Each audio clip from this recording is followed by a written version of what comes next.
We are joined on this episode by both the director and stars of Revealer. First up, we have director, a writer, an editor, an Emmy Award-winning documentarian even, who is also the owner and creative director of production house Shatterglass Studios. And again, the director of Revealer, now streaming on Shudder. He is Luke Boyce. Welcome, Luke.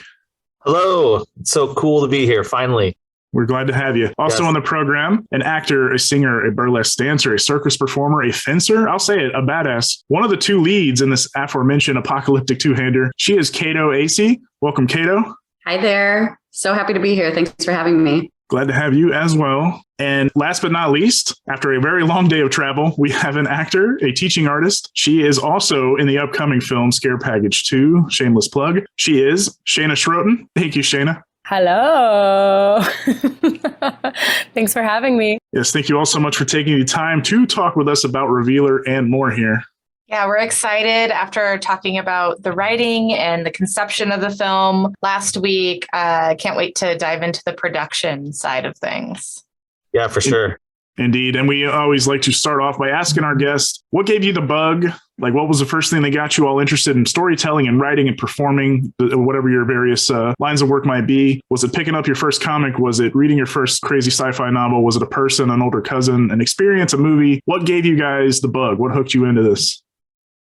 It's hard to say exactly, but I think, it was elementary school. I don't remember what grade exactly. It was pretty young, but we had this tiny little library in our school, and I got a book, one of those little kids' biography books on Steven Spielberg, and kind of the idea that you can make movies. Like, I was a kid, I loved movies, but kind of made me realize what it meant to make movies. And, I'd had a camera and was playing with the family home video camera and stuff like that. So sort of just put it together. I remember as a little kid, and that was it. I didn't play with action figures. I filmed my action figures. It was that kind of thing. I know a lot of, there's a lot of filmmakers that kind of have a similar story, but that was it. I mean, it had to have been like maybe third grade or something like that.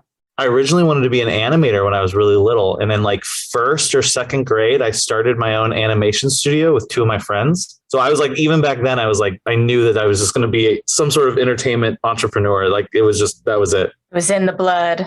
Exactly.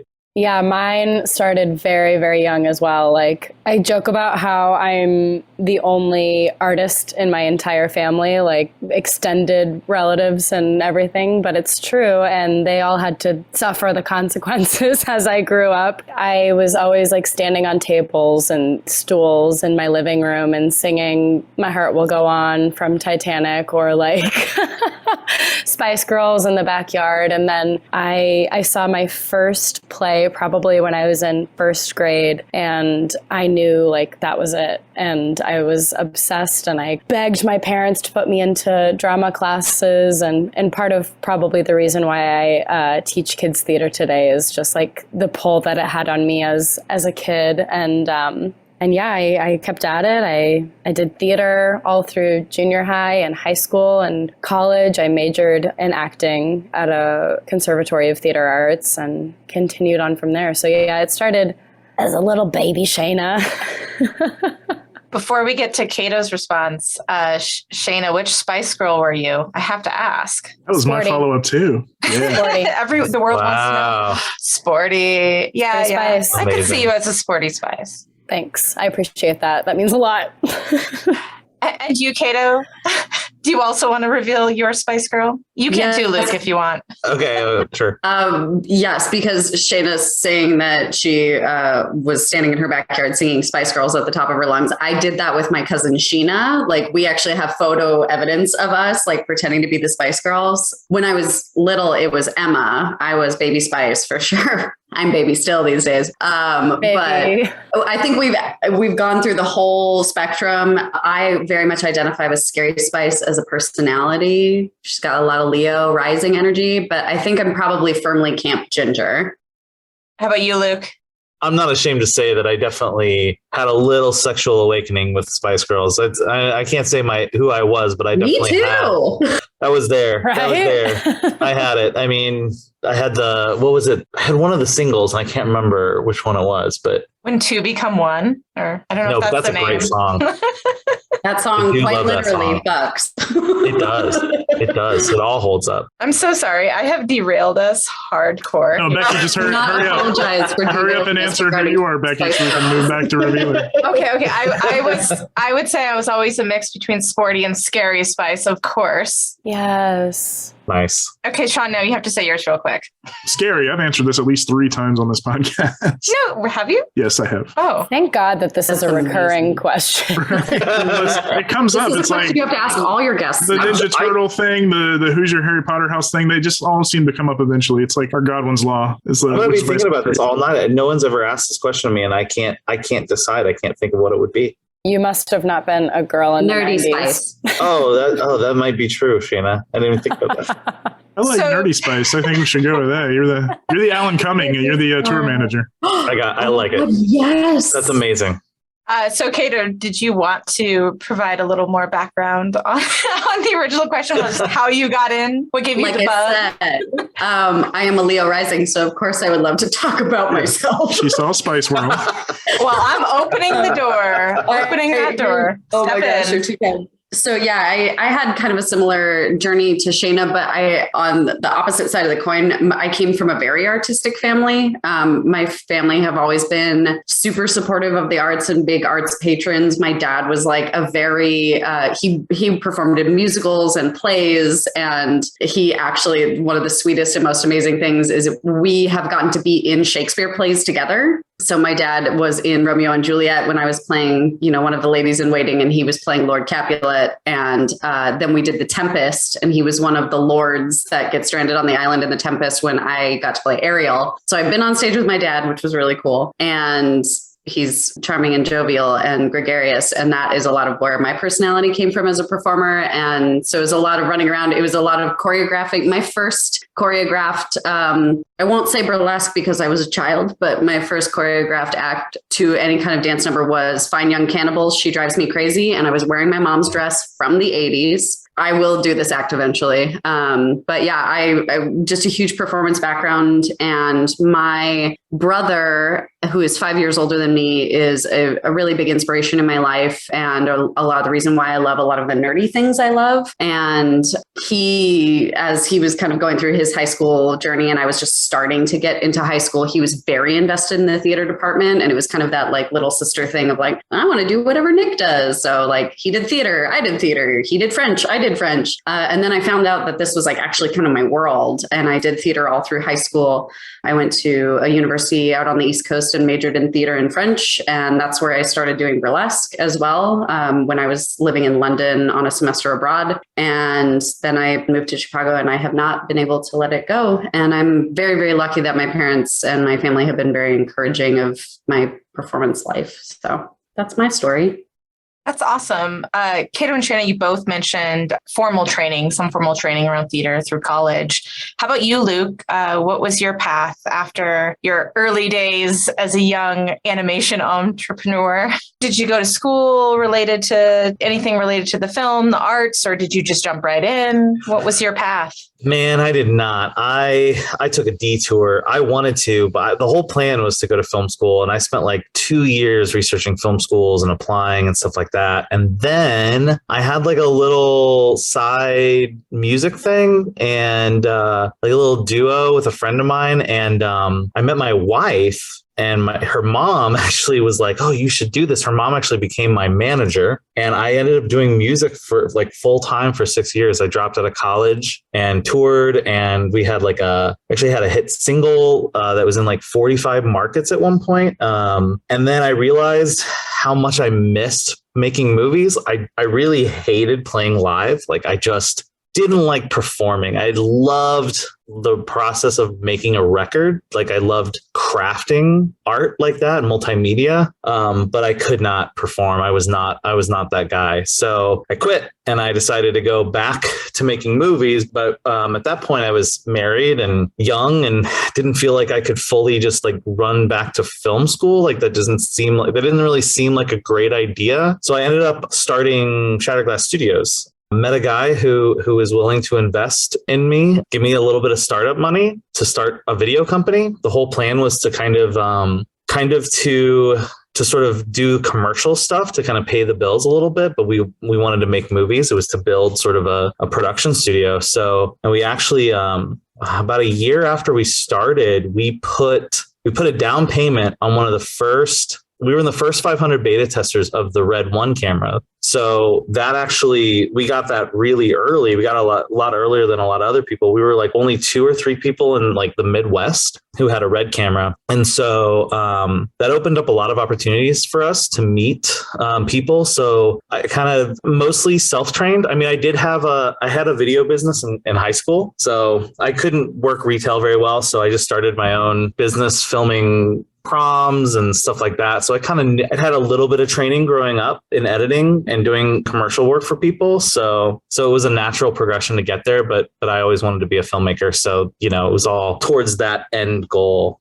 That's awesome. I think that's part of the reason why we love this question is just seeing all the different paths a person can take to ultimately end up in the industry. And we've probably heard every answer under the sun. You get a few people that went to film school. Some people say it was worth it. Some people are like, I don't know if it was worth it. I don't regret it, but I can't say that I got value from it. So we heard a variety of answers, and I think it's great for people to hear a variety and also know that like you can change your life path at any point, right? You were in the music industry for a while, and it takes a lot of courage to take another route in your life later on. So kudos to you for doing that. Thank you. Yeah. And 100%. Yeah, for sure. I agree with that. Luke, you already answered this question, but I'm curious for Shaina and Caito, what was your first official paid job in the film industry?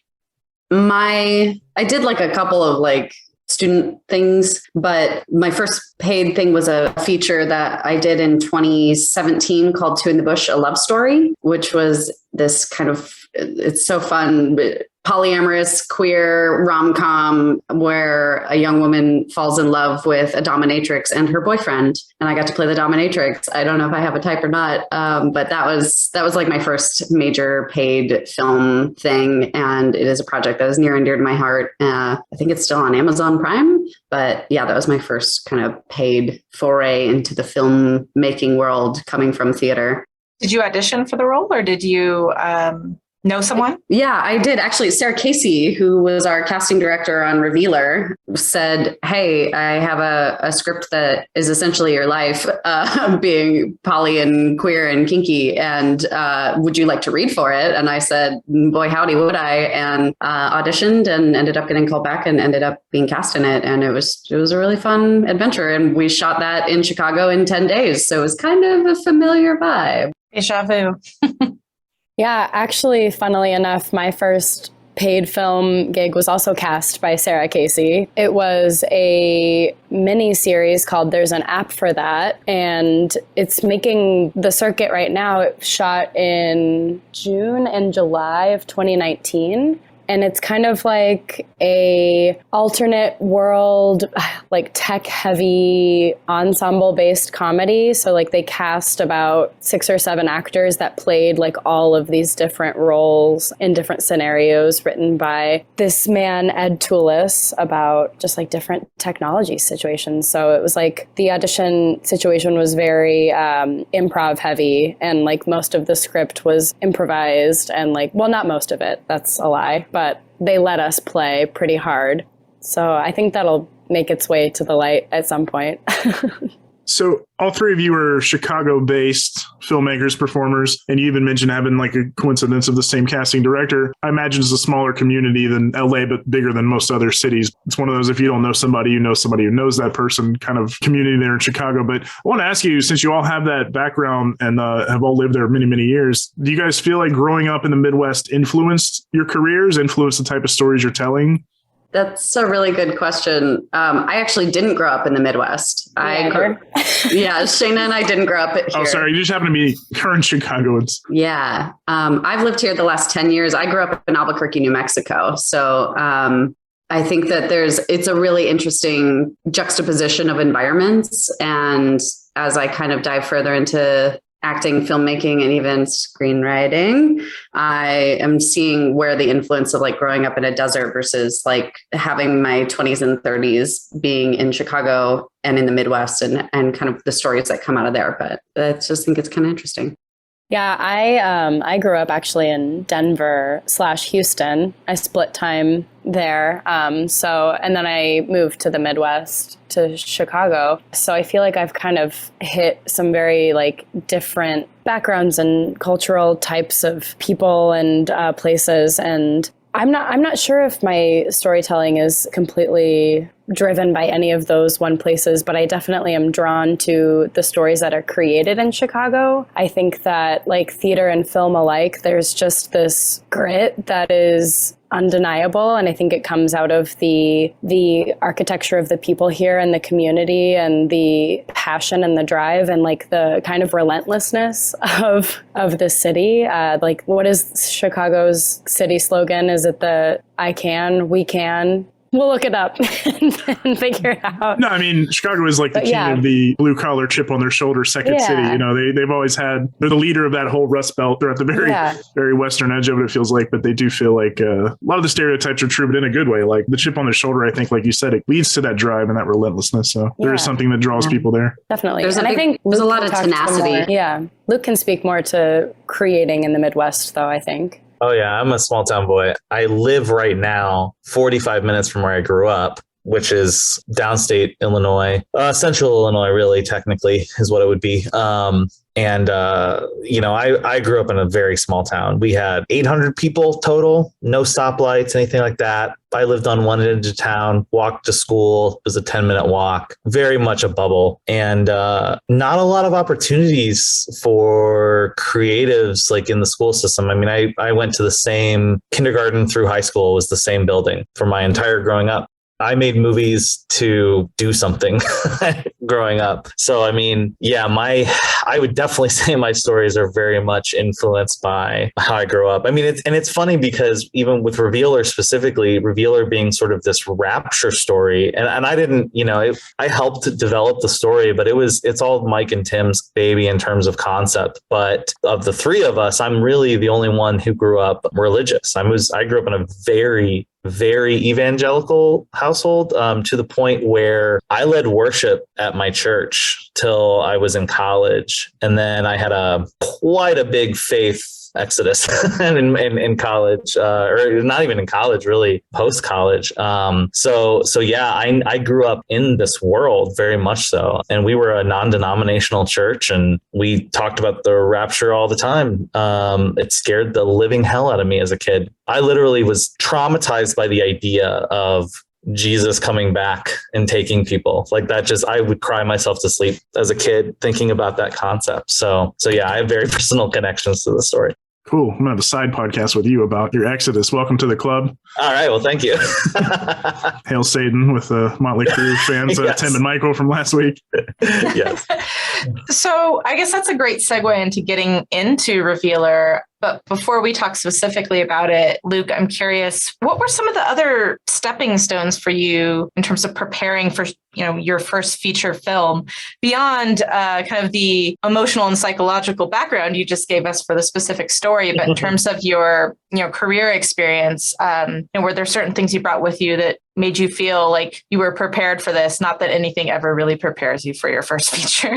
Oh, yeah. Well, I mean, it's tough because it's like, if your goal is to direct, there's definitely a rush to direct. And there was for me too. I mean, this is not a judgment on anybody because there was for me too. But it took me 15 years to do that. I mean, we started maybe more. We started Shatterglass in 2005. And my producing partner, Brett, who started the company with me, we were just working on a lot of people's films all the time. And that's all we did, and I did shorts, of course, and I've made money doing commercials and stuff. So I knew that world. I knew my way around a set. I knew my way around the process of filmmaking. I knew all that stuff. So I felt very comfortable going into that space just in terms of knowing the culture of a film set and knowing, the do's and don'ts and all that other stuff. I'd been on so many film sets before, producing, production management, all kinds of stuff. But from a directing standpoint, yeah, I mean, I did a short in 2000 and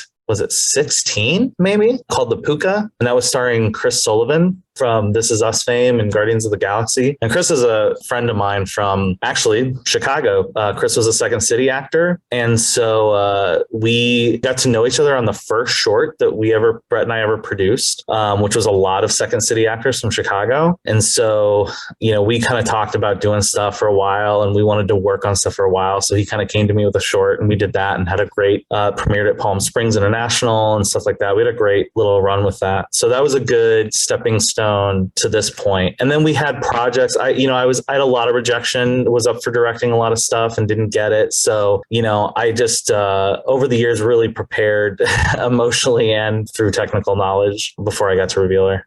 Well, we talked a bit with Michael and Tim on the previous episode about how you all had kind of conceived the project, but wanted to know more specifically about how you initially got this film off the ground. They alluded to you saying that you kind of had X amount of money and X amount of time and a whole lot of COVID restrictions, as it was very early in that pandemic that you had to work around. So what was the first chicken or egg, if you will, to hatch there? Yeah, I mean, a lot of it was just sort of this lingering sense of I had worked with, my partner, Brett, who had been my producing partner for years. I mean, he had been doing a lot to try to get us to get a feature that I could direct off the ground for many, many years. We'd been working for everybody and helping everybody we could. So getting to that point was important to us. And then so Sarah Sharp, who was my producer and production designer on the film, we worked with her on numerous projects. She worked on my short Puka, and we'd worked together for years on a lot of different stuff. And she had actually just finished, Brett and I had been talking to her because she had just finished The Stylist. And we had helped a little bit with The Stylist with a few resources. And we're just really impressed with what her and her husband, Rob Stern, who was our cinematographer and producer, had done there. They had just really, over time, you sort of, when you do a lot of indies, you just build up these families, these great families of incredible people. And they had really been able to do it to a point where they were putting together some really interesting projects for a little bit less money, to get people to work in between bigger studio stuff that we were doing. And so we just started talking about this idea because it was quarantine and nobody was working. And I kept telling them, I was like, listen, I've got Tim Seeley and Michael Marisi and I, we just keep talking about how these guys are comic book guys. Like they can give us parameters, give us something to write, just give it to us, tell us what to do and we'll do it. And they were like, well, can you make up a movie that has basically not a big cast, is one location, and maybe even preferably the characters can't really talk to each other. And literally Tim Seeley, I mentioned to him in the afternoon, and by dinner time he had a pitch to me. The dude is he can come up with these ideas instantly. It's scary almost. And that was the idea. It was, what if a religious protester and a stripper are stuck together during the apocalypse? And Tim and I had actually talked a while about this sort of satanic panic alternate reality because we both grew up in that time. We had very different experiences. My life was actually, I went through different things because of the satanic panic, but we loved this idea of what if the rapture did happen in the 80s? What is there a cool story to tell sort of around this idea? So we kind of just merged these two things together. And it was I know Sarah was in a position where she had some investors. We had some investors. And we were if we do this for a certain amount of money by really keeping things tight, skeleton crew, all this other stuff, I think we can make a movie. I think everybody had projects that had been canceled. I mean, just all kinds of stuff. And we were just let's try it. Maybe we're one of the only ones, and I remember at the time when we were even talking about doing this, Host had just come out. So we kept thinking and Host is great, but we were is that what all the pandemic movies are going to be? Are they all going to be Zoom movies or movies about quarantine? I was is it possible for us to make a movie during the pandemic with pandemic restrictions, but not have it be about the pandemic? Is that a possibility? So that was our goal. We just wanted to try to do that. The next question is for Caito and Shaina. Was there something or someone specific that you drew inspiration from for your respective characters? Did you find ways to bring elements of yourself into the role? How did you, go about the process of kind of constructing these characters? Yeah, I mean, thankfully, I had inspiration literally written into the text, knockoff Tammy Faye. So I definitely did a deep dive into her and all of her likeness, and just anybody that kind of followed the path of being a religious zealot. And I, like Luke, also grew up in the church, maybe not as hardcore, because I definitely wasn't crying myself to sleep about the rapture, but which sounds fucking tragic. I'm sorry. Luke had real satanic panic. Yeah, to the letter. Honestly, yeah, like seriously. But I definitely have seen, even in like, in a subtler sense, I've seen like some very self-righteous figures in my life that I think that I've drawn from. And the more conviction and the more like honest and like true to what they believe in, the more scary I think it can be. And I think that I leaned into that and kind of like leaned back on some of those religious studies and backgrounds that I did have. Yeah. Caito and I talked about at one point how when we were quarantining in our hotel together, she was in her room working on a chair dance and I was in my room reading the Bible. So reading Revelations. Really hard on our characters. So yeah, there was a very deep dive, especially into the satanic panic and just like the people that had the conviction behind like truly believing that this was like going to be the end and, scary stuff.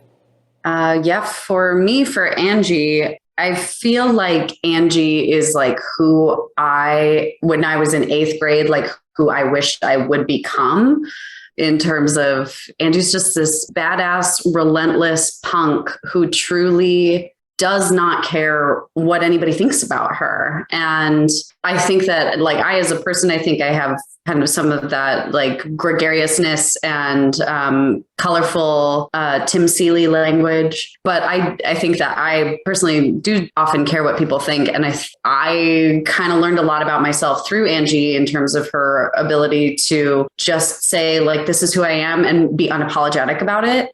And I think that what was really wonderful about her is that she really has this kind of meaty reason as to why she doesn't care. And you also do see that chip away at her when she does kind of stand up to some of the stuff that Sally says to her and just eventually says like, I don't need to hear it anymore. I don't need you to treat me like this anymore. And I think that maybe that's like a quiet internal voice of mine of like, I try to manifest as much of that bravery as I can in my day-to-day life. But I think I very much grew up listening to like more punk and alternative and, Radiohead and Nine Inch Nails and lots of that stuff. So that was kind of in my wheelhouse. And I remember like when we were talking about Harry Potter houses earlier in the podcast, and I have a friend who is very much a Gryffindor, who very much informs me how much of a Slytherin I was. And she texted me once the other day and was like, no offense to this, but isn't it a rite of passage that if you are a Slytherin that you grew up listening to Evanescence? And I was like, Slytherins for life. Damn. That's a realization. Shit. I know. I didn't really listen to Evanescence, but like I get why she thought that, because I did have that kind of like edginess and that bite and that punk, like really wanting to be that. And now, I think as an adult, I have leaned more and more into that. Her being a dancer, me being a burlesque dancer, like definitely drew a lot on that. And Luke gave me so much freedom in terms of what she was doing in the booth when it came to the dance. We didn't have a pole, we didn't have space. It was an 8x8 room. So when I was like, hey, I have this chair act that I'd like sent Luke, he was like, we need to use this. We need to use this skill. So getting to use that and having had this skill set that translated from my job and my career as a burlesque dancer to my job and career as an actor was just this really fun marriage that I got to experience. And yeah, and I think Angie has a lot of grit and a lot of heart, and she's rough around the edges, but she's just got a kind of a nougaty center. I relate to that. I love that description. I did want to ask a little more about how you went about choreographing the dance. Like there's an element of voyeurism, but also physical empowerment there with like skill set involved in those dance moves.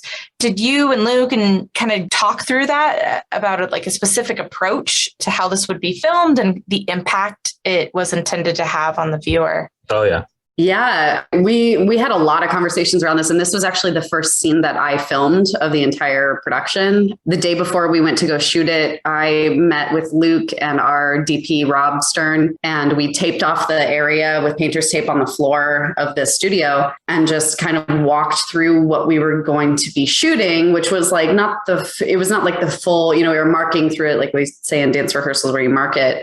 But I was like, yeah, I want to make sure I'm not going to kick a wall, things like that. So we mapped it out, but we also talked a lot about how Angie dances because, yes, it's a job to her. Sex work is work, and she very much views this as her job, but also like she likes what she does. She even says that, and she likes being a dancer. And I think that this gives her an opportunity to like really hold a lot of power and a lot of sway. So yeah, I think that having the fact that I have an aerial circus background that I've now translated to chair work, and I owe a lot of that to a friend of mine named Tila Von Twirl, who's an incredible chair balancing circus performer in Chicago, who has taught me a lot of things. There's this really fun juxtaposition of like we think chair dance, we think, Christina Aguilera burlesque share, that whole movie thing. But so there's a sexual element to it, or, a sensual element to it. But there's also like chair balancing is hard. It's physically demanding. It's got this kind of like strength that is required to it. So I felt like we got to marry those two things. And then Luke and Rob were able to put it through this lens of, yeah, we're watching someone doing a striptease, but we're also watching her truly lean into her power because this is her show. Like this is entirely hers. I don't know if that answers your question.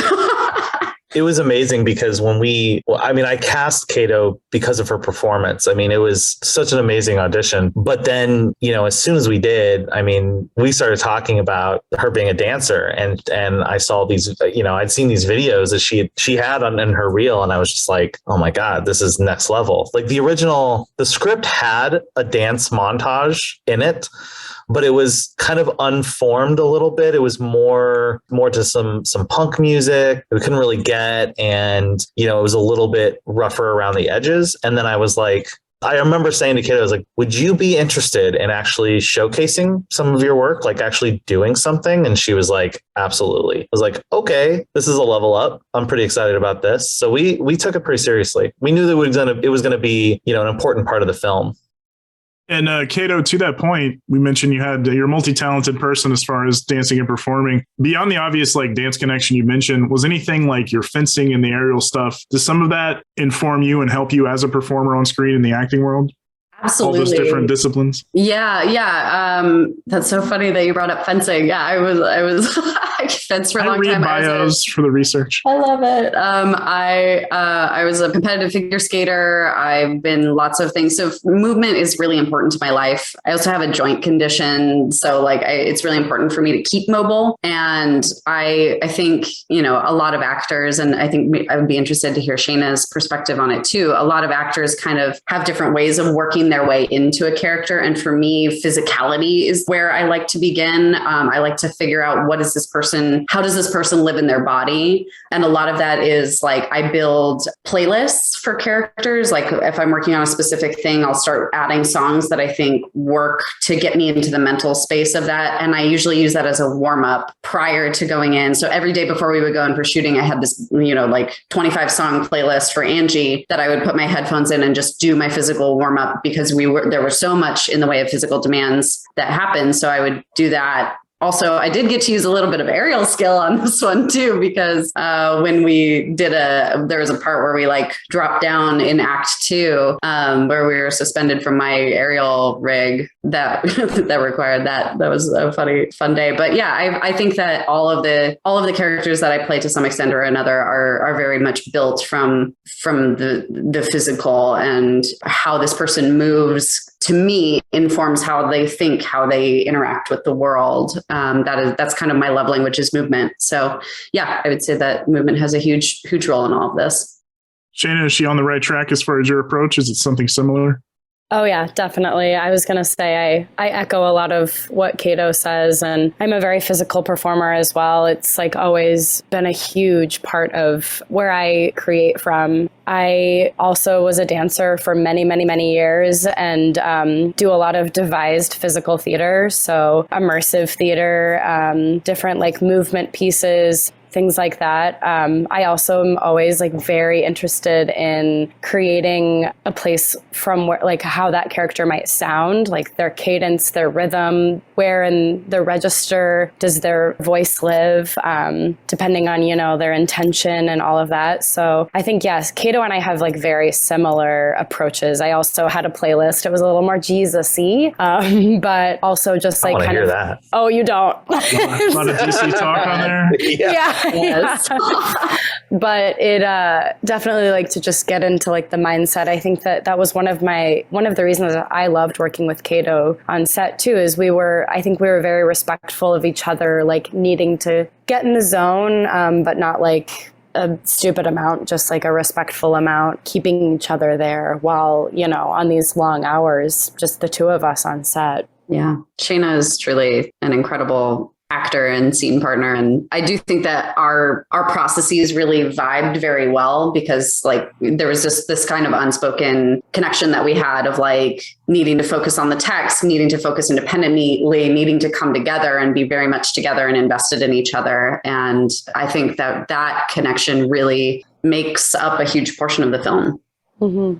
I don't think you hear, like, a lot of people when they talk about the process of acting are very focused on the individual and going internal, which is definitely a component of it. But I like that you bring up the necessity of all of those elements of kind of the internalizing and then how you socialize it with others and how you interact together. And having a great scene partner makes a huge difference. I'm not an actor, but I've had to act a few times. And every time I do it, I'm like, oh my gosh, this is why I don't act. It's so hard. There's so many things you have to do. So mad respect. And I appreciate that you brought up, that collaborative element.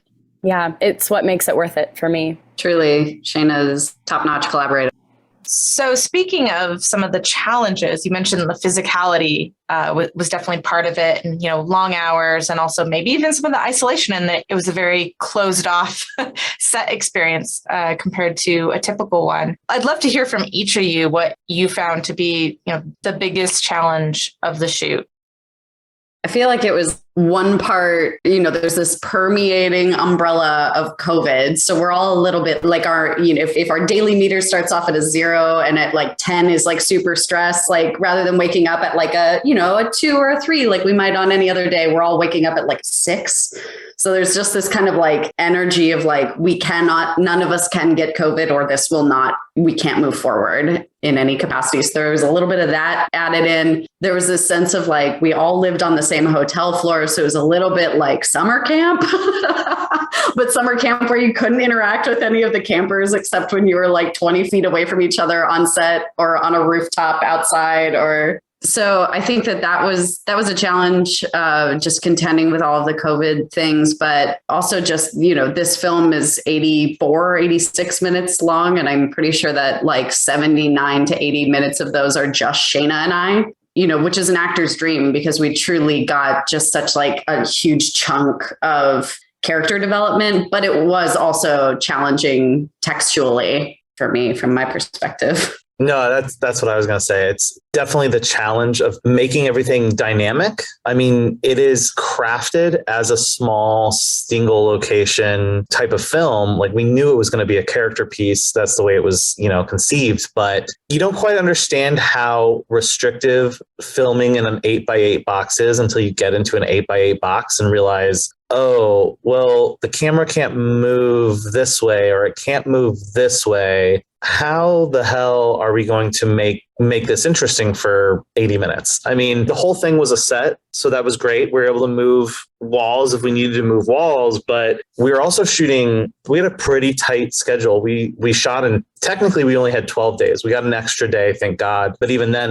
that was a 13-day shoot. And that's rough. And on top of that, I mean, they were trying really hard to keep days at 10 hours because, again, it was a COVID restriction, making sure that everyone was only, working for 10 hours a day. That's not a lot of time. And even though we were kind of going to the same set with, lighting setups still change. I mean, depending on where you're shooting. And in an 8x8 box, you also have this issue where in order to keep it dynamic, you kind of have to constantly cross the 180 line. So you have to find interesting ways to move between that line. And a lot of times we were either like going, okay, we're going to live on this side of the box. So we need a big action to move us across. And then, you're shooting everything when they're up top and everything when they're down low. And you realize like a lot of this is going to have to do with blocking. Like your blocking is everything in something like this. So to keep it interesting. So that was the biggest challenge. And the funny thing about it was Rob and I, my DP, had spent a week planning the shots in the booth, but all of the tunnels we basically had this huge warehouse that we were shooting in. And it was really amazing because the warehouse had like a retail space in the front where everyone could have like these sort of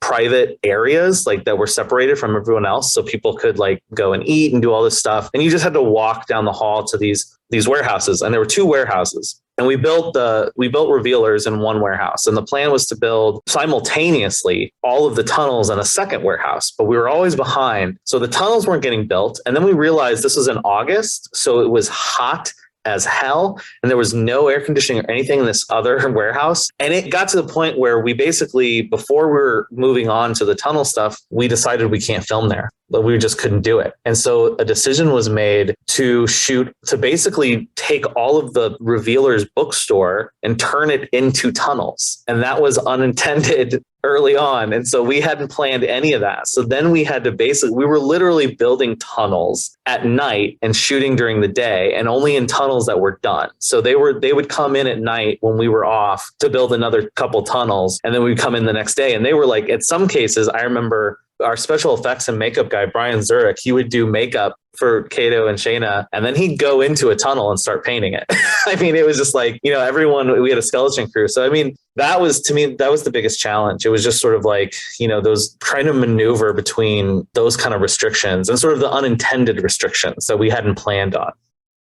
But I read a Spielberg book when I was a little kid, knows some of the greatest movies of all time were either happy accidents or limitations. I would 100% imagine a lot of these limitations became a source of creativity for all 3 of you. And like, was there a particular lesson you might have taken from this one? No, I mean, I learned a lot the whole thing was an entire lesson. I mean, and I thrive on that. I thrive on the, like you said, I mean, that's part of it. The reason we wanted to do this was because we knew that there would be these kind of challenges, that there would be these kind of creative limitations. And we kind of, we sort of set it up for ourselves to sort of just butt up against them and see what came out. Like we knew that it was a risk, but everyone was just no one had worked for so long and everyone was just so energized that a lot of the COVID stuff didn't bother us. It wasn't a big deal to go test. And I mean, it was hard at first to kind of quarantine, but then you sort of really build this special relationship with people when you're stuck with them. Like they said, it was like a summer camp, you know what I mean? So it was hard, it was challenging, but all of the limitations sort of bred not just creativity, but also kind of a special energy too, that I think we all fed off of.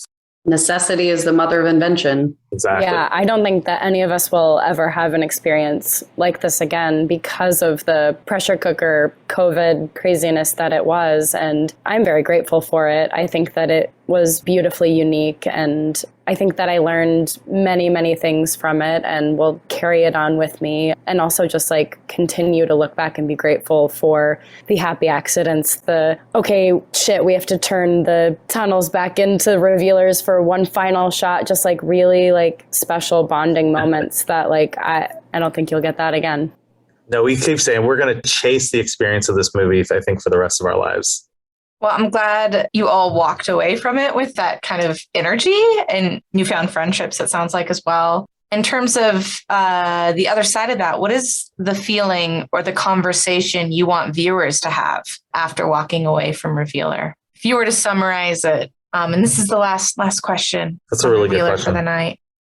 I think it's about kind of have varying degrees of this conversation in different areas, but we keep coming back to this idea of radical empathy and just trying to think how to say this without being spoilery, but at the end of the movie, you have two characters who haven't necessarily asked the other to change. And I think that that's one of the interesting things about it. There's a feeling of that love comes out of this experience between them of peeling back layers of who each person is. And I think that I don't see that a lot in stuff, and we wanted to really be careful about, the film being too judgmental at a certain point, because that is sort of the underlying theme of it. So to me, that's it. I think that we live in a world where we tend to put up with social media and things like this, we've become a lot more tribal than we anticipated we would with sort of this global connection. And I think that we forget sometimes to go and understand people as human beings. And I have to be careful how I say this because I don't want to absolve some people or ideologies as, necessarily. I mean, we're living in a world where there's a lot of bad stuff happening and some people shouldn't be given excuses necessarily. But I also do think that a lot of people are just creating these echo chambers and we're forgetting about the complexities of who humans are and, that everybody has stories and everybody has layers and complexities of who they are. And we're forgetting to listen, I think. Yeah, I think Luke nailed it. And something that I keep bringing up is just this message of taking care of each other. Like, no matter who you are, just like Luke said, everybody has a story. Everybody has a past, a present, a journey, and fuck it, take care of each other. Yeah, exactly. Yeah. Seconded, thirded.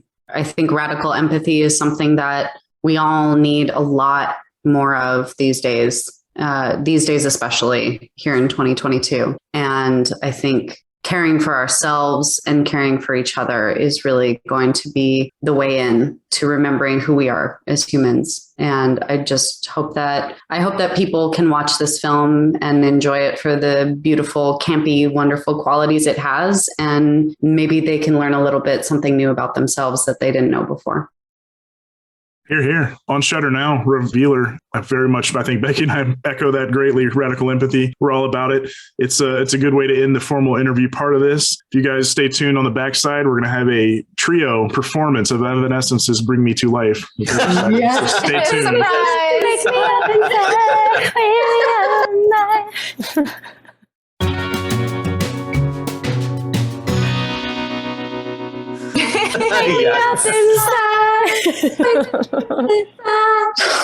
That song went all the way through the break, everyone, so you're welcome. We are on the Rapid Fire 15 section of the show. Shaina hasn't been as informed, but just a quick rundown. Anyone who's listened to the show kind of knows we do a little bit of a Proust questionnaire ripoff. But it's more about their tastes and what they kind of like as far as movies and music and stuff goes. So you guys want to pick an order that you go in so there's no chaos in the answering? I'm going to pick last because I am so bad. I have to think about these things. Caito, you're number one. Shaina, number two. Peter, three. I guess Caito Aase here with a double A last name would go first. Oh, no. When I was in school, I had teachers who would go reverse alphabetical order because they intentionally wanted me to be the last person. Dicks. Wow. It's straight up homophobic. It's Pride Month. Don't even come at me. Don't even. Question number one. What movie do you think you have seen the most in your life? That is an easy question for me. This is the 1999 cinematic classic, The Mummy, starring Brendan Fraser and Rachel Weisz. I love this film so much. It has not held up. I don't care. I will watch it. It is my comfort movie. I will watch it on repeat. You say that, but I think the assessment lately is that it does. A lot of people seem to really love it. It is so good. Also, you cannot tell me that the casting director on this was not a bisexual. Are you kidding me? This is a pansexual movie with so many things. That was a sexual awakening movie for me. I will, anyway. I have a Mummy story. Do you want to hear it quick? Did I tell you about this? Why didn't you tell me that? I ran away from home when I was 16 and I made it 2 states over until I decided to turn back, but I was too embarrassed to go home. So I went to a movie theater and watched The Mummy and fell asleep. Oh my God. Luke, how have I known you this long? Knowing that this is one of my favorite films of all time and you have not told me this story. That story started strong and then fizzled out, much like the franchise. Okay, mine's Titanic. Sue me. Oh no, you tipped that off early when you said you were dancing over and over to it back in the day. And I just got back from Ireland where, yes, I did go to the Titanic Museum in Belfast. And yes, I did live out all of my wildest dreams. So proud of you. Mine, I think, is probably the Tom Hanks directorial debut, That Thing You Do. I am obsessed with that film. I just think it's different than anything that has ever been made, and it just fascinates me endlessly. You should do what I did last month and tweet at him and say, hey, how come there's no restoration or anything about this movie? Please give us some kind of upgrade. Because whether you buy it on iTunes or anywhere, it's the non-HD, non-anything version. Yeah, I'd like to see a cleaned up version of it. Yeah, there is the director's cut, I know, on Blu-ray, and I think you can get both. Yes. Which is very fascinating. The director's cut is like... I was going to second that. Anybody who's never seen the director's cut of That Thing You Do is a great lesson in a first-time director over-padding his movie and then realizing to strip a bunch of that out. To the chagrin of Charlize Theron, who was not yet an A-lister, but he ripped her completely out of the movie. But also it's like 40 extra minutes. It's like there's entire character threads that happen in that movie that do not happen in the theatrical. I definitely, if you're going to watch it, you have to watch the theatrical cut, but I do very much recommend watching the director's cut because it is fascinating how different it becomes. I am not ashamed. It is my personality. It's a fun movie. All right, next one. What was the first film that you remember really scaring you or sticking with you and giving you nightmares? The Sixth Sense. I watched that movie when I was pretty young. I am a self-defined creepy kid who was like very much into Halloween. It was kind of a little bit, you know, the type of the little kids who are very into that. Yeah, that's me. Yeah, you know, but I was not one of those kids who got into horror very early. And I saw The Sixth Sense with my mom and my brother before we knew like how scary it was. And beyond the plot twist at the end, there's that very scary moment where Bruce Willis has the patient in his house. That scene still is in my retina, and it scares me to think about even today. Mine is Poltergeist. I used to watch scary movies every Friday night with the neighborhood kids, and I couldn't sleep for weeks after seeing the Poltergeist. I keep coming up with different answers as I've been asked this question a couple of times as I think about things. But now I'm wondering if it might have been The Secret of NIMH, perhaps. Because then I did not watch that movie for a very long time because I remember being very disturbed by it as a child. What is your favorite horror movie franchise? I am a bit in the Michael Morisi camp of The Conjuring. I like those movies. I've enjoyed them. I don't think that they are my favorites necessarily. I think that being said, I like Scream a lot. I think it's fun. Yeah, that's hard. So my time growing up in Texas, we were big Texas Chainsaw Massacre people. So I'm going to stick with that. Franchise-wise, I would probably have to go Friday the 13th because I remember one of my horror gateways as a teenager was watching a Friday the 13th marathon on network television at a friend's house growing up because that's the only place I was allowed to watch anything like that. So it's always had it's been comfort food for me for a very long time. Yeah, me too. Friday the 13th. Absolutely. All right, what is your favorite horror movie subgenre? Right, like a slasher, ghosts, apocalyptic. Ooh, that's a good one. This is a great question. I love haunted house movies, and I love haunted house and demon plot lines. I'm a huge fan of those, which is hilarious because my partner absolutely hates ghosts. Like, ghosts is the hard line. So I'm always like, I want to watch a scary movie about a haunted house. And they're like, that's not the one. Like, they'll watch anything else, but that's like not the one. But like, whatever, China. Like, huge fan of those. I think that's maybe why I like the first Conjuring movie so much, is because it is this haunting, demon-y thing. I think anything with possession is mine. And probably because I just love watching actors be possessed. Yeah, possession. I think I gotta say aquatic horror. I really love me some aquatic horror. Like Leviathan, fucking awesome.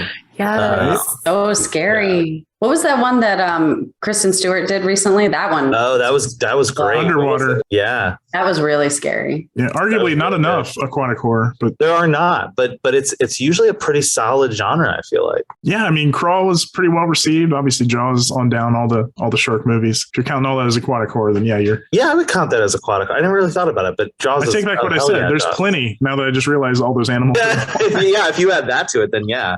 Can I flip that question around and ask you two what your favorite subgenre is? Because I'm just curious. I'm a sci-fi nerd, so any kind of sci-fi horror, I will. Spaceship makes everything better, in my personal opinion, including horror movies. Heck yeah. Slashers and home invasion in particular. Nice. Which can be a subgenre. I struggle with home invasion. Totally. Oh, home invasion is so rough. The Strangers fucked me up. It's the scariest. Yeah, it is. Slashers are my bread and butter, like go to. I want to feel good, which I know I'm a weirdo, but home invasion is what I want to watch when I'm like, I want to watch something that actually scares me and I will think about when I go to bed at night. Yeah, I think The Strangers is maybe the only horror movie as an adult I've seen that actually scared me. Like really, like I had a hard time going to bed afterwards. Ooh, check out Them, the French film Ills. Oh, okay. It's yes, probably one of the scariest home invasion films I've ever seen. Oh, I also have to ask Sean. So does that make you a Jason X fan? You caught me in a web. No, I'm a all right. Jason X forever. Right Spaceships here. make it all better, including Agreed. That movie's a blast. Actually, yeah, I've always had a soft spot for that movie, honestly. I remember seeing it in the theater and liking it. I think I actually have a soft spot for every Friday the 13th film in its own way. It's true. You like 5. So I love 5. Love it. Oh, man. So similarly, what would you say is your favorite vampire movie? Listen, I love vampires. I don't know that I have an answer to this question, though. Mainly because my first thought is I did not go to movie at all. I've been running Curse of Strahd for over 2 years as a DM, and I cannot stop thinking about vampire things to the point where, like, I don't have an answer to this question, but my favorite vampire, like, adjacent, it's a vampire movie. What We Do in the Shadows. Good answer, yeah. There's plenty of right answers for this. Dracula? I don't know. I'm not a big vampire person, unlike Caito. Well, this was very much a Caito question. Yeah. We got vampires. Yes. This is very difficult because there's some great ones, and I can't make up my mind between Lost Boys, Fright Night. Oh, fuck. I take it all back. Lost Boys. Lost Boys. It's great, too. Fuck. Yeah. Also, Bram Stoker's Dracula is a favorite of mine, too. So that's. You just named 3 of my 5 for sure. Okay. So, all right. Well, see. Including Near Dark, I would throw in there as well. Yeah. Oh, hell yeah. Oh, Near Dark. Yeah. So those would all be in my top 5 as well. I think What We Do in the Shadows might take the 5 spots. You named them all. Luke, do you have which one are you picking? You got to grab one. I'm going to go. Oh, you're being mean, Sean. Yeah. This keeps asking me questions. Let's just go with Lost Boys. Works. The staunch decision. Yeah. Dark All Day in the movie, the gunship song that's in our movie is a Lost Boys homage. Which was really fun when we found that out. And then that's Tim Seeley's favorite horror movie, isn't it? It is, yes. Well, I've heard 2 things. I've heard him say Lost Boys, but I've also heard he's told me Fright Night as well. But like most of us, it probably changes. Yes. Ask me on a different day. You'll get a different answer. 100%. Right. Correct. Maybe this next one will do the same. Who is your favorite all-time director? If you have one. This is like not a rapid fire one that I can just pull out of the hat. I don't know that I have an answer to that one immediately. Maybe circle back to me. Shaina's like, oh, crap. I don't have one. I'm thinking. Or you could pick if you have a favorite performer or filmmaker of any type. Like, is there a person that really speaks to you? And it's like anything they do, I'm there. I'm a huge Mads Mikkelsen fan. I love watching him on camera. He has so much range, and you can tell just how present he is. And I said this to Luke before, that I was going to, in at least one of these interviews, work in the fact that at some point in my life, will do some film with Mads Mikkelsen, because I think that would be a dream come true. secret. You were willing that to happen. And echoing what she said about the range, people don't realize his European films, he plays like a drunken clown in so many movies. And over here, he's known as like the villain. He's just this dead serious villain in so many things. And he does it wonderfully. He does both wonderfully. He's like a dead serious villain. And then he's just like a total clown. Like when he was filming Hannibal and they had all the cooking scenes and he had to throw the egg in the air and catch it on the edge of the spatula. He was like, oh, you mean like this? And they had like 3 hand doubles ready to go to do it for him. He's like, yeah, I was a juggler for years. And I was like, oh. Well, while Shaina's thinking, I feel like Luke has 1 or 2 names that come to mind. Yeah, it's tough because it feels sort of basic, but I think I have to say Spielberg. You know, he was there at the beginning. He was the model. And as I've gotten older, I've only realized how special he is, you know, what he does as I've sort of learned as a filmmaker, the little tricks that he does. And many of them seem impossible to replicate. It's just, I don't know. It's like a magician. So I have this prized possession is I actually have a letter that I wrote as I want to say 8 years old to Amblin Entertainment. So I have a letter from Steven Spielberg where I told him that I wanted to be a filmmaker and asked him how to do it. And he wrote me a letter back. So. Oh my goodness. So sweet and wholesome. I think my brain has landed on Baz Luhrmann. Oh, nice. Yes. You know who also loves Baz Luhrmann is Jill Six. Oh, really? Fuck yeah. I mean, that checks out. Moulin Rouge is one of my favorite movies of all time. And I think that everything he touches is a lucid, acid dream come true. And I am excited for Elvis. Former guest of the show, Jill Six of The Stylist. Bria Grant, also former guest of the show. Yeah, we're in the Stylist camp too. Baz is he's polarizing. I will tell you this. My wife has watched Australia way too many times. She has a weird soft spot for that movie. Yes. I don't get it. No one gets it. That's a great answer. I think I do love anything polarizing though. My wife and I have this thing where we call it Moulin Rouge disease. Whenever we see a movie and we can't when Moulin Rouge came out, we saw it like 6 times in the theater. Yeah, we just anytime we have a movie like that, that's what we call it. You can't think of anything else. You have to see the movie. You just have to keep going to it. Yeah. Weirdly Bass segues into our next question, which is, what is your favorite Shakespeare play and or your favorite Shakespeare film adaptation? Oh, hell yeah. I love this question so much. Yeah, now we're into it. There were many Shakespeare discussions on Revealer. So this is many Shakespeare discussions. My theater degree is mainly in classical theater and Shakespeare. So I love this question. So my favorite comedy is As You Like It. I think it's phenomenal. It has tons of really amazing femme roles. It has tons of really amazing, bizarre, non-binary, foppish, gender dynamics that I think are really fucking amazing. I think Rosalind is probably one of the richest and most developed female characters that Shakespeare ever wrote. And he wrote that as a lead character right before he wrote Hamlet. So I could wax poetical about that play all day long. That is my favorite comedy. My favorite drama is a tie between Macbeth and Hamlet. I just think that those are such phenomenal plays. I think I would probably have to go with Macbeth as my favorite of the dramas. Histories, I really like Richard II. Hot take, really like Richard II. Wow. Yeah. Another one. I know. I'm sorry. Here I am. Let me be that guy. I am not a Kenneth Branagh fan, so I don't like any of his adaptations. But I do watched Belfast on the plane today. I'm not. I just don't. It's not for me. It's not for me. So I'm not going to say any of his adaptations. Let me tell you what I don't like.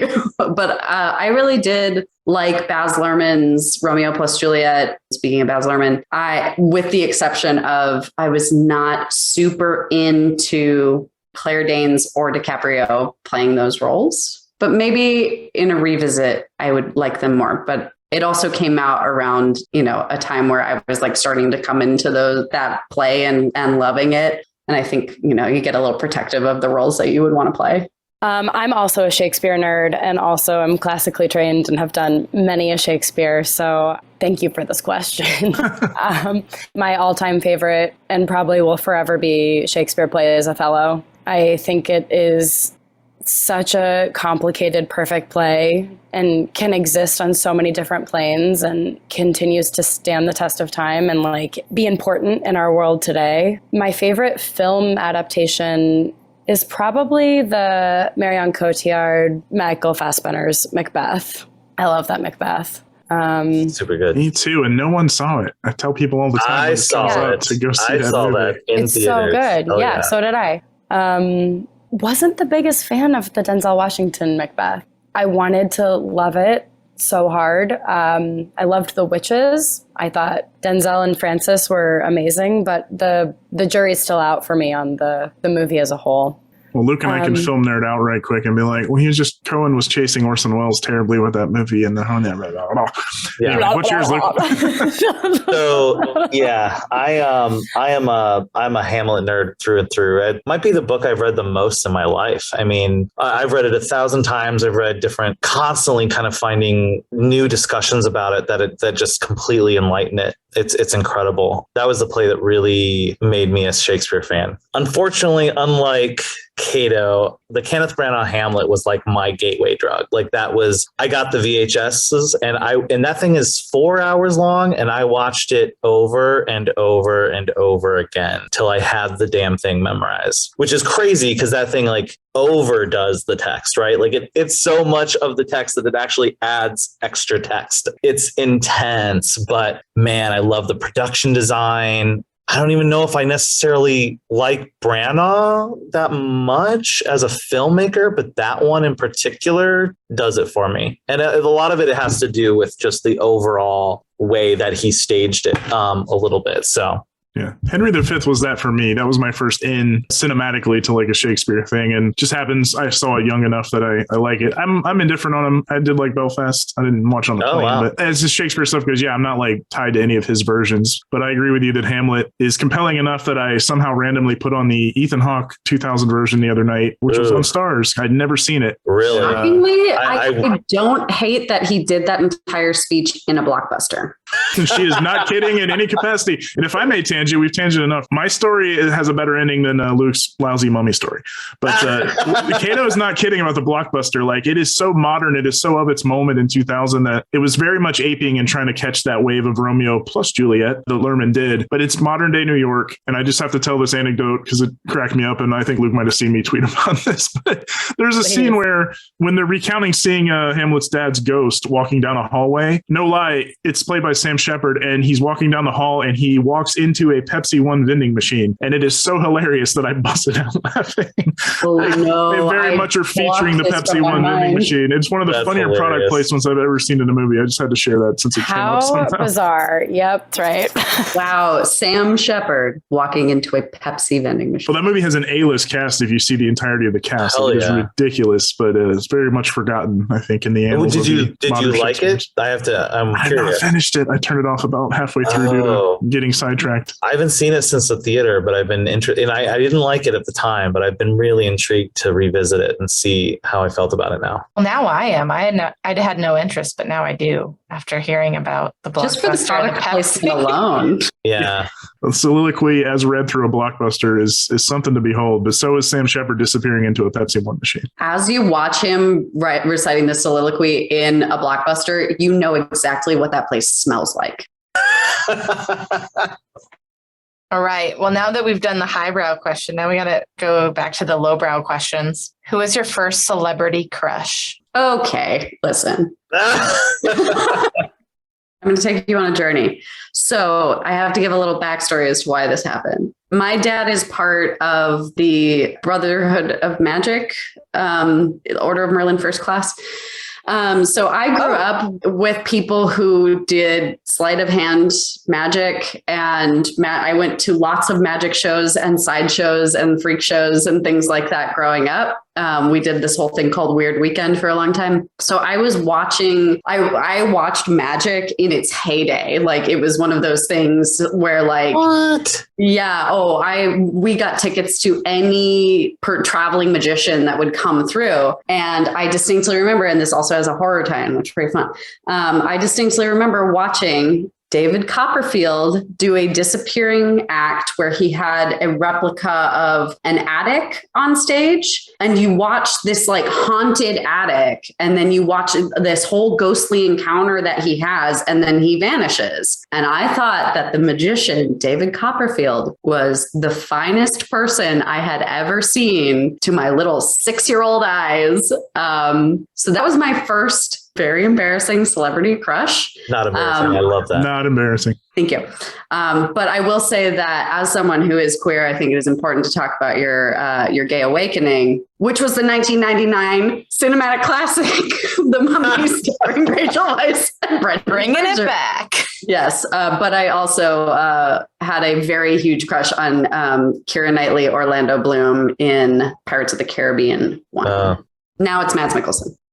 David Copperfield. I will never live this down. Shaina said that like she was going to say, I read the novel and then performed it on a chair inside of That actually. You my was celebrity me. crush?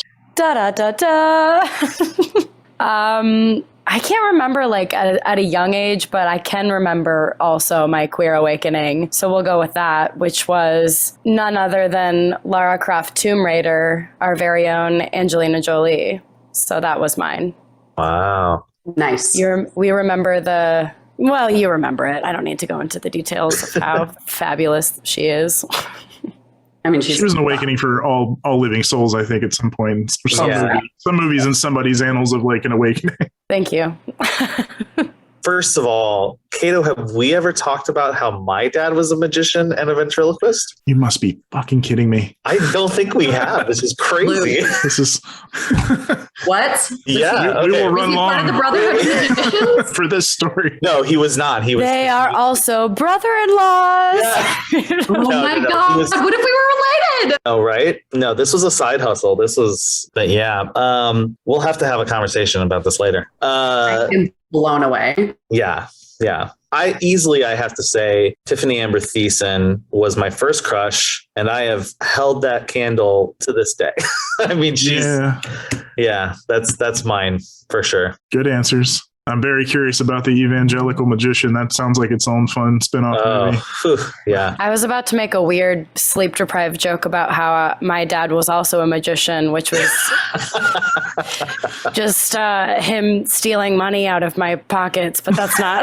Oh, no. Oh, damn, you went dark. That's not true or funny, so I'm going to shut up. I mean, it's funny that it's not true. It would not be funny if it were true. Oh, my God. Oh, Shaina. Shut up, Shaina. We're glad to have Shaina on here. We did not know till the very last minute that she was going to join us, so it's been a delight to hear about her deadbeat dad. I'm kidding. Do you guys have a favorite concert you've ever attended, or maybe like your most memorable concert experience?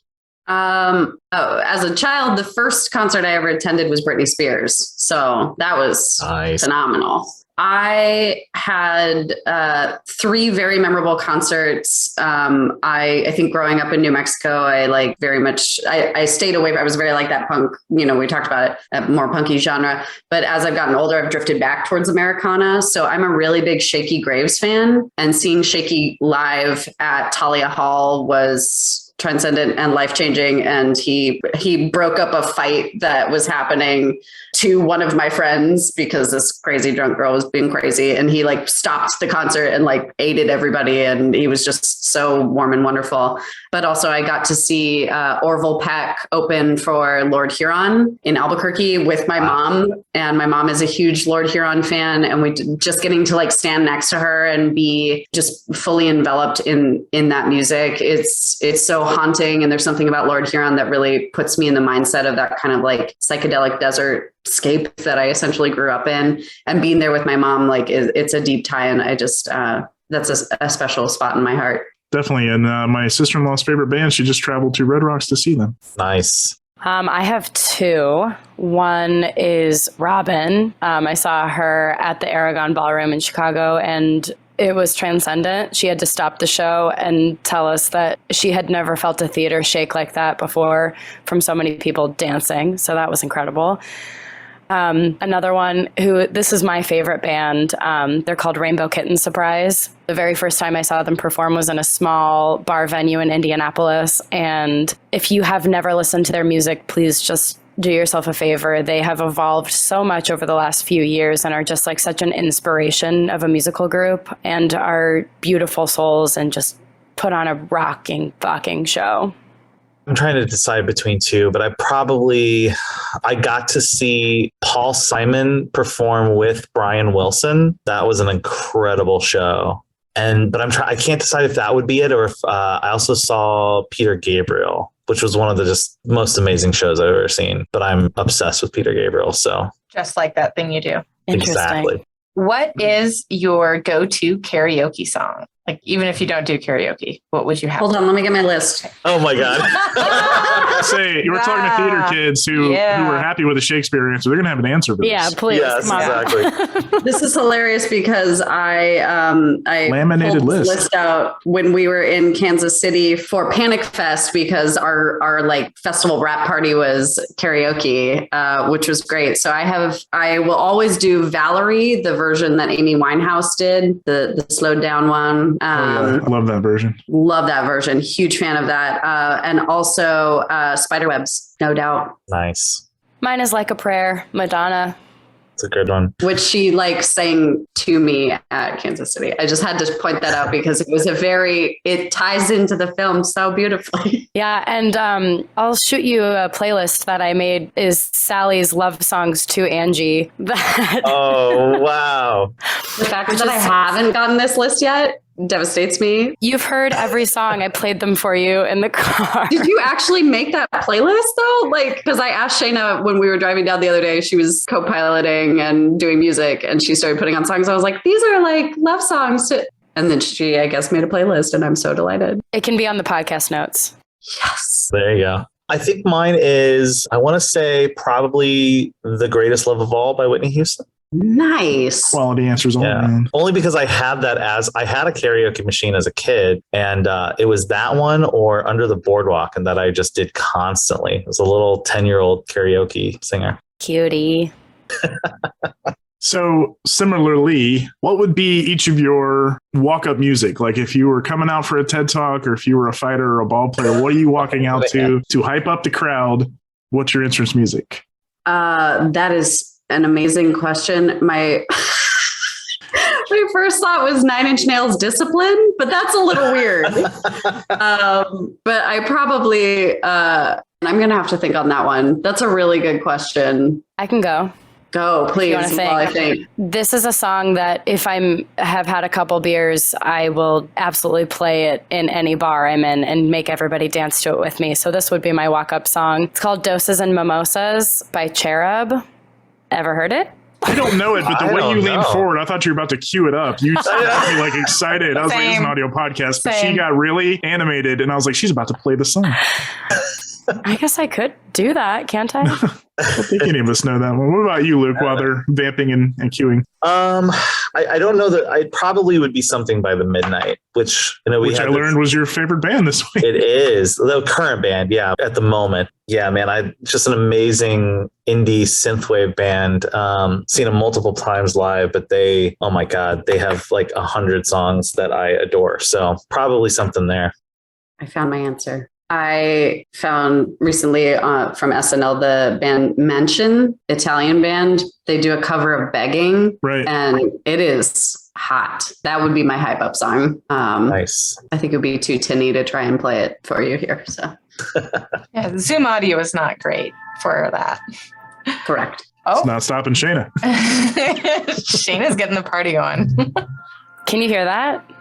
A little bit. bit. Well, we can link to it in the show. Okay. Yeah. Well. That was just a little teasy. I'm very just to curious. Get people, get them amped up for the full version. All right. Switching gears away from music, though that was a fun topic for everyone. Favorite video game or franchise? The Witcher 3.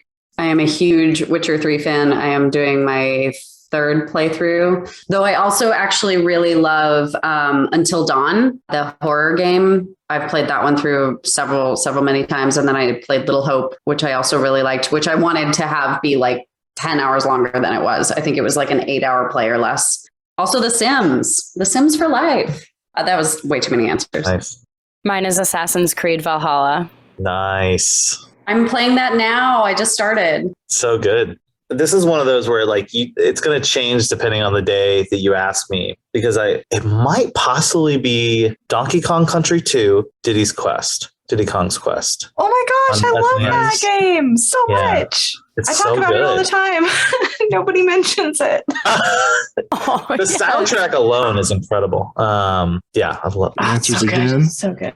A couple more here. What is a destination, city, country, region, etc. you've not been to that is on your bucket list to travel to? Well, I was massively jealous of one who just returned from her adventures in Scotland. I very much want to go to Glasgow and Edinburgh and travel around Scotland. Edinburgh is one of the most magical places I've ever been. I am so jealous. Top of my list right now is Portugal. I really want to go to Portugal and Spain as well.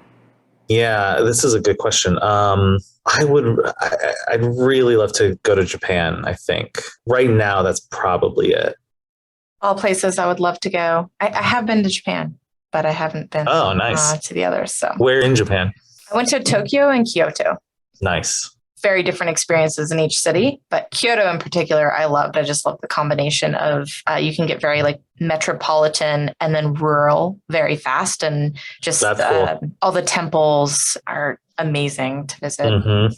So next thing is about where you live now, Chicago. What is your favorite thing and least favorite thing about living in Chicago, or just about the city in general? One of the things that I love so very much about the city is how very different each neighborhood is. Like as you go through each of the pockets of the city, some of my day jobs involve, fairly lengthy commute, and just seeing like how each of the different neighborhoods is so different, yet there's this kind of like through line of the city. I just think overall Chicago is a really beautiful city. And I think that a lot of people don't really think of that immediately. Like the architecture is incredible here. We have a lot of green spaces. So I do really love that about the city. My least favorite thing about the city is the Cubs. And I'm really sorry because that's going to set off a lot of people. I am so not a sports fan at all. And the fact that Wrigley Field, I lived like 2 blocks away from Wrigley Field when I first moved here, created a complete nightmarescape for me. And I will never attend a Cubs game as a result of that. And I'm really sorry to the fans who are Cubs fans. Please don't send me hate mail because I will not respond. So you were not part of that big catharsis when they finally got that World Series championship. No, I was just trying to go to work and not have my apartment set on fire because it was not a celebration. Fair assessments of you. It was a riot. It was looting and rioting and all of this stuff. And I was like, you know what? I saw people have sex on a car. Like, whoa. Yep. There's a time for riots, and winning the World Series was not it. And having sex on a car. 100 years of pent-up frustration, clearly. There was a group of people that circled around them and started chanting, "Group baby, group baby." It was fucking You're giving crazy. Luke to his childhood. Oh my God, no. Wow. Anyways, Sorry, Luke, that was unfair. I don't know what kind of culture. This is going to be the part of the podcast where everybody turns on us. We're all getting a little loopy. Am I rubbing off on you? Our tiredness is like rubbing off on all of us. We're going later than usual, but it's worth it for all these amazing tales you guys are sharing.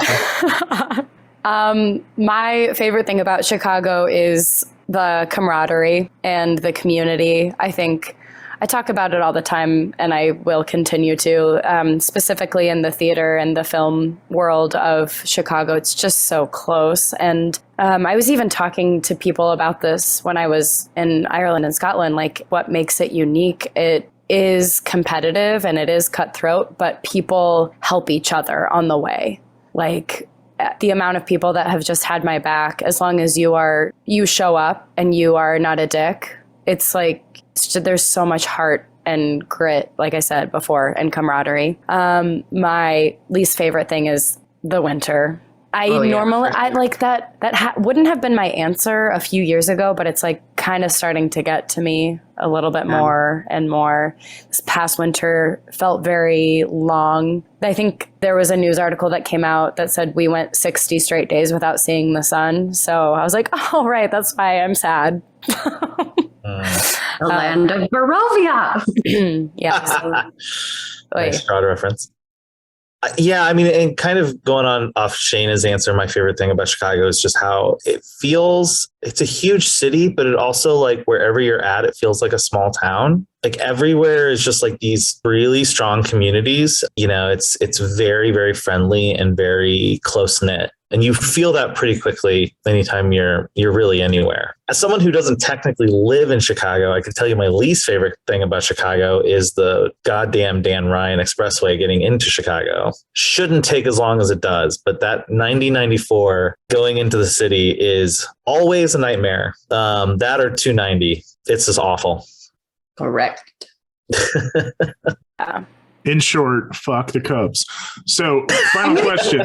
So much hate. Look at think how many tweets I'm going to get there. They're going to be like, fuck you. If anybody's tweeting us about one person's opinion of a sports team that ruined their day-to-day life because they live too close to the stadium, then those people... It was my fault for living on too a close muffler. to the stadium. I don't care. Those people can go away. Thank you, Sean. The final question. What would be each of your dream project to make? Be it a show, a film, or a role or a character in a couple of your cases? Is there a genre? Is there a period? Or is there a style each of you'd love to tackle as like your dream gig or dream project? Revealer 2. Electric Boogaloo. Yes, thank you. I was just about to say it, and I'm so glad you did. I really love making horror. I have had such a fun time doing horror, and I am even kind of in the process of working on some of my own projects with that. So that's been really cool. I would love to have an opportunity to do a Shakespeare play, like on a massive scale, whether that's Chicago Shakes or, you know, a production in New York or something like that. I mean, I would love to make some television in like a rich, meaty, horror-y, sci-fi way. And yeah, I think that's kind of a vague answer, but I just keep thinking about this process with Revealer, and I am hoping that a lot of the dreams that I've had regarding career stuff start to come true. And I want a project with Mads Mikkelsen. So, and they will, Caito. They will. I have infinite amount of dream projects, but one that like always comes to the forefront of my mind, and I said it out loud when I was touring the Edinburgh Castle, was I am like a very big medieval Renaissance freak. I love everything. I am a huge Ren Fair nerd, and like I desperately want to play a role where I ride a horse into battle. Nice. I see this for you. And I don't care what the contexts are. It could be in space, Sean. There you go. Love it. I mean, that last Star Wars movie featured people literally riding space horses across the top of a spaceship. So that anything's possible. That's my dream role. Yeah. Oh, this is, yeah, I have too many things I would want to do. One of which is I would love to make an adaptation of the hit Image comic series Revival by Tim Seeley and Mike Norton. That would be great. But there's actually a comic that it hasn't been announced yet, but me, Tim, and Mike are writing that we just found out we know where it's going to be, what publisher it's going to be on, which is a big deal. And my hope is to turn that into a TV show. And it's an amazing story that I'm really excited about. The other thing that I would really like to do, I really want to do like a animated, kind of like a Spider-Man Into the Spider-Verse type thing of a 1940s Superman based on the Fleischer cartoons, like a movie. Like I just think really want to see a Superman movie that is in the style of like 1940s Superman. Just like a cool retro sci-fi adventure story with just like sort of an animation style that really sort of is like both modern and really calling back to the Fleischer styles, because I'm obsessed with those cartoons. I think they're incredible, and I think that they're kind of missing a huge opportunity there to do something like that. No, concur. I'd like to see any WB figurehead take the reins and actually try to do a Superman that somewhat resembles that era Superman, but they don't seem to understand that. I think they're missing something by not doing some like one-off period pieces, honestly. Agreed. Well, again, Joker made $1 billion for him as an R-rated movie, so they're hoping to venture beyond, just the extended universe, connected universe. So we'll see. That was the end of the Rapid Fire 15 proper. You guys passed with flying colors, even though there were no points and wasn't a real test. Not everyone's good at testing. We've talked about this. That might have been off air. Don't know. But yeah, we've run way long, but it was worth it. We were happy that Ms. Schrooten could join us at the last second here. She flew in, literally. Boy, are her arms tired. She's a little loopy. She's seeing ghosts right now. There's all kinds of stuff happening on Zoom screens we can't talk about, but Host 2 has been happening on our live feed. Sincerely, we appreciate the time from all three of you. Oh, thank you. Yes, and again, Revealer out now on Shudder. Make sure you check out Revealer. Make sure you have Shudder, as we've talked about many times on this program. It is they don't pay us, but they should, because all we do is promote them. Once again, thank you for the time. Thank you for the answers. Thank you for letting the folks know a little more about how you guys went about making Revealer, the approaches to the characters you played in it, which I saw Luke share a review. Someone called it an apocalyptic My Dinner with Andre, and I was like, I was already sold. I've already seen it, but everyone should be sold on that little snippet. That's my favorite thing I've seen yet about the film. Me too. And someday I hope I see you all so I can get the karaoke in person and maybe even throw an Evanescence group karaoke. It will be a group song. It's going to happen. Yeah. We'll invite Caito and Luke to Scare Package 2's wrap up. And then there we also, go. We'll be there. Pretty good chance we're going to work with all these folks again in the future. So we can't talk about it, but lots of positive stuff in the works. A tease. Amen. We love a tease. Should I play us out with Cherub? You can. Go see The Mummy, 1999 cinematic masterpiece. Yes, thank you. And here's Cherub.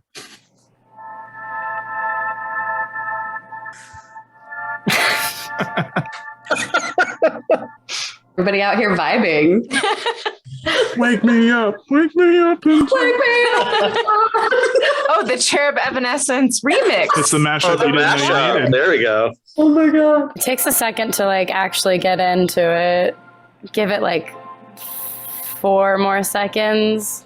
I thought you were going to say minutes. I was like... Yeah, it's a 15-minute song, party song. Yeah. Jesus Anyways, Christ. Just give it a listen when you need a pump up.